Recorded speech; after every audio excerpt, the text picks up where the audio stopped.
Internet మనమందరం ప్రతిరోజూ వాడేస్తాం. కాని ఈ మాయాజాలం వెనుక అసలు కథేంటి, అది నిజంగా ఎలా పనిచేస్తుందో ఆ రహస్యాలన్నీ ఇప్పుడు మనం తెలుసుకుందాం. ఇది మనందరికీ తెలిసిన విషయమే కదా. ఒక లింక్ క్లిక్ చేస్తాం, అంతే, సెకండ్లలో మన ముందు ఒక వెబ్ పేజే ఓపెన్ అయిపోతుంది. కానీ ఆ ఒక్క క్షణంలో, ఆ రెప్పపాటు సమయంలో తెర వెనుక అసలేం జరుగుతోంది ఎప్పుడైనా ఆలోచించారా?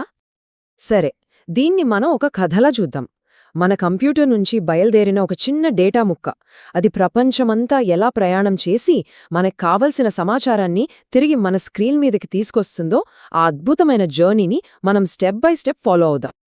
రైట్, మన డేటా జర్నీలో ఫస్ట్ స్టాప్ ఇదే. అదే నెట్వర్క్ ఎడ్జ్. అసలు ప్రయాణం మొదలయ్యేదే ఇక్కడ్నుంచే. అసలు ఈ నెట్వర్క్ ఎడ్జ్ అంటే ఏంటి? సింపుల్గా చెప్పాలంటే మన డివైజులు ఉండే చోటు. మన కంప్యూటర్, ఫోన్, స్మార్ట్ వాచ్ ఇలాంటివన్నీ ఇక్కడే ఉంటాయి. సో డేటా కమ్యూనికేషన్కి ఇదే స్టార్టింగ్ పాయింట్ అన్నమాట. చూడండి, ఇక్కడ 3 ముఖ్యమైన భాగాలున్నాయి. మొదటిది ఎండ్ డివైజెస్, అంటే మనం వాడే గ్యాడ్జెట్స్. రెండవది యాక్సెస్ నెట్వర్క్స్, అంటే మన ఇంట్లో ఉండే వైఫై లేదా మన ఫోన్లోని మొబైల్ డేటా. ఇక మూడవది ఎడ్జ్ రౌటర్లు. ఇవి మన లోకల్ నెట్వర్క్కి, బయట ప్రపంచానికి మధ్య ఒక గేట్వేలా పనిచేస్తాయి. ఓకే, మన డేటాకు స్టార్టింగ్ పాయింట్ అయితే దొరికింది. మరిప్పుడు ఆ లాంగ్ జర్నీకి దాన్ని సరిగ్గా ప్యాక్ చేయాలి కదా. ఆ ప్యాకింగ్ ప్రాసెస్ ఎలా ఉంటుందో ఇప్పుడు చూద్దాం.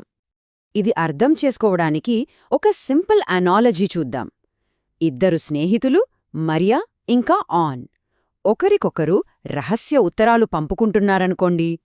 వాళ్ళు లెటర్స్ ఎలా రాయాలి, దాన్ని ఎలా ఎన్క్రిప్ట్ చేయాలి, ఎలా పోస్ట్ చేయాలి, వీటన్నింటికీ కొన్ని రూల్స్ కావాలి కదా.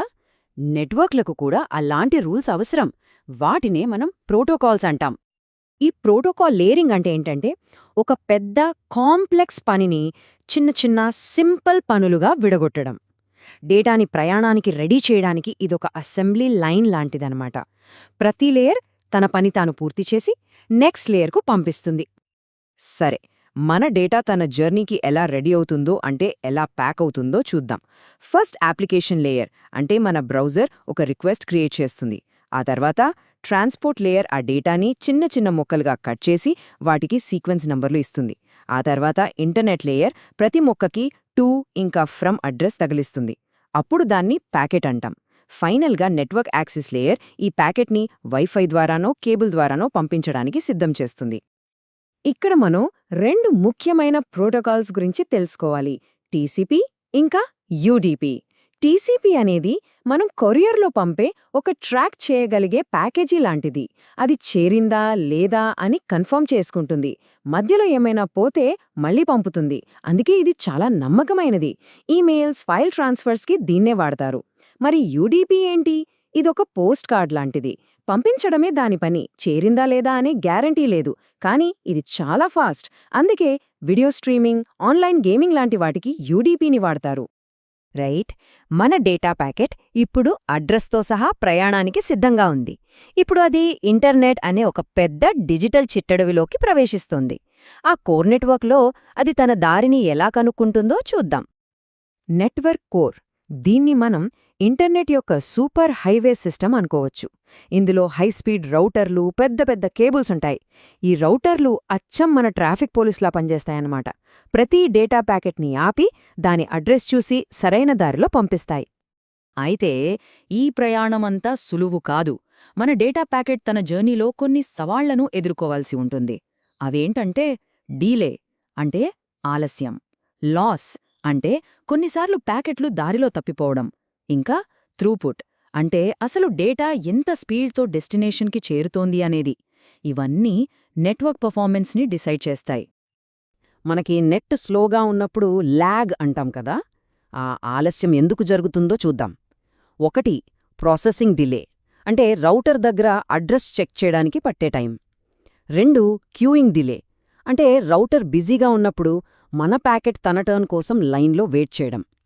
3 ట్రాన్స్మిషన్ అండ్ ప్రాపగేషన్ డిలే, అంటే భౌతికంగా ఆ సిగ్నల్ ఒకచోట్నుంచి ఇంకోచోటుకు వెళ్లడానికి పట్టే సమయం.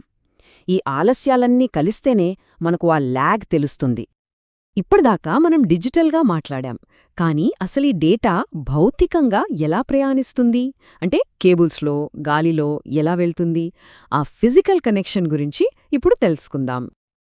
డేటా ప్రయాణించడానికి ముఖ్యంగా 2 రకాల మీడియాలున్నాయి. ఒకటి గైడెడ్ మీడియా, అంటే సిగ్నల్స్ ఒక ఫిజికల్ పాత్లో, అంటే వైర్లో, కేబుల్స్లో ప్రయాణిస్తాయి. రెండవది అన్గైడెడ్ మీడియా.